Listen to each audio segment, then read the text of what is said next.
The best part of iPads anymore is the Magic Keyboard that comes with them. They're sturdy, they totally change up what the iPad can do. So let's check out the brand new Magic Keyboard for the M4 iPad Pro.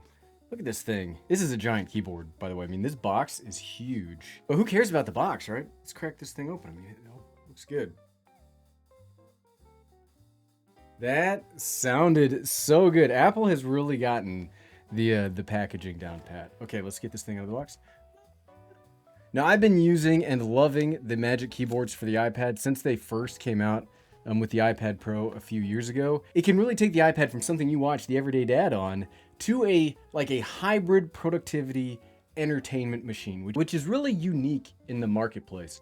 The problem is they are very expensive, but hopefully this new one is worth the price. I did get the white version to go with my silver iPad. I just like that. One of the things I didn't used to like about iPad Pros is just I don't know how gloomy they were. Let's check this thing out. It's supposed to be metal now, and man, can you hear that? That is metal. That is a solid keyboard, especially think about the keyboard itself, like how thin of a keyboard that is. That's pretty crazy that this is essentially as thin as like the membrane or the switches can physically be to make a keyboard. I mean, here's the Magic Keyboard. Here's one of my favorite keyboards that I use with my computer. This is thinner than the Magic Keyboard for most of the the height of the keyboard.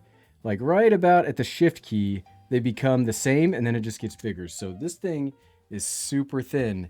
It's pretty wild. It's got a gigantic trackpad, regular size buttons, which is impressive. Some of these tablet keyboards, you have to you get the mini keys to try to fit it all in. So it's full size here, baby.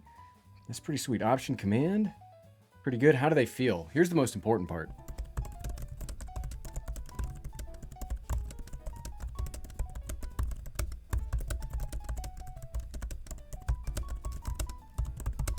Feels pretty good.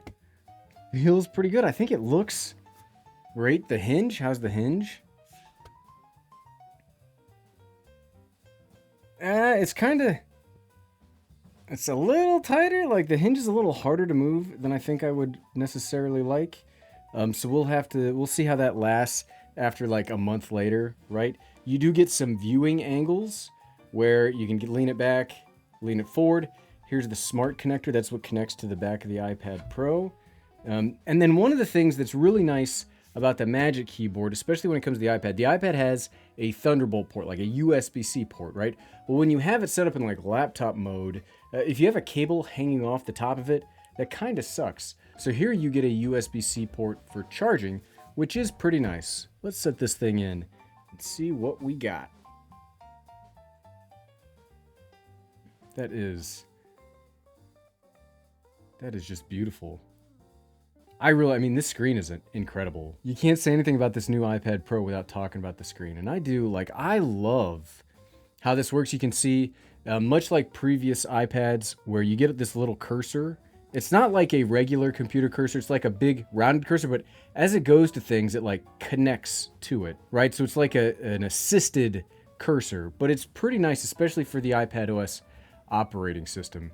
You get all the gestures we're used to. It is very smooth, very accurate. That's pretty darn good.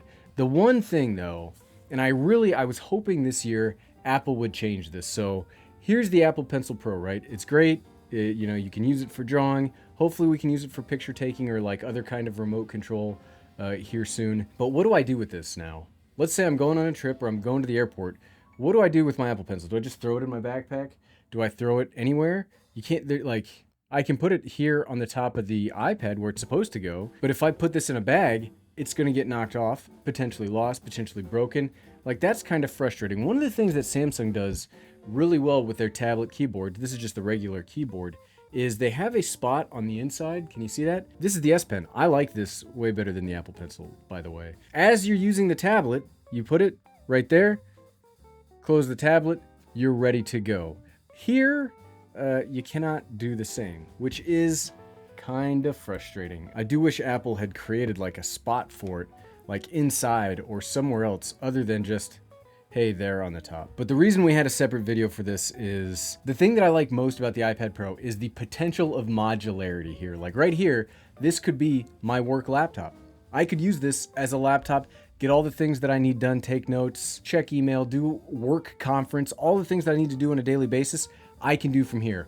All that I wish this could do is have a DeX-like mode. So when I get home, I just take this, I pop it in my dock, and now it's my computer. It's powerful enough that it could do that. It's got the M4 processor inside of it. Like I said in the iPad unboxing video, like I can see this as the future.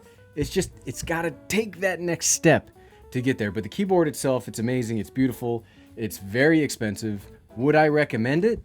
It depends. Is the iPad Pro gonna be a laptop-like experience for you? Well then yeah, absolutely. This keyboard's amazing. I used my 11-inch iPad Pro keyboard for years and it never failed me. It was fantastic. But if you just need a laptop to be a laptop, well then no, don't get this. But what about you? Did you get the iPad Pro keyboard, or any of these new iPads? Let us all know in the comments below. And if you like this video and you want to see the unboxing, you want to see what comes with the iPad Pro, click right here. Click, click, click, click, click, click, click. Thanks for watching.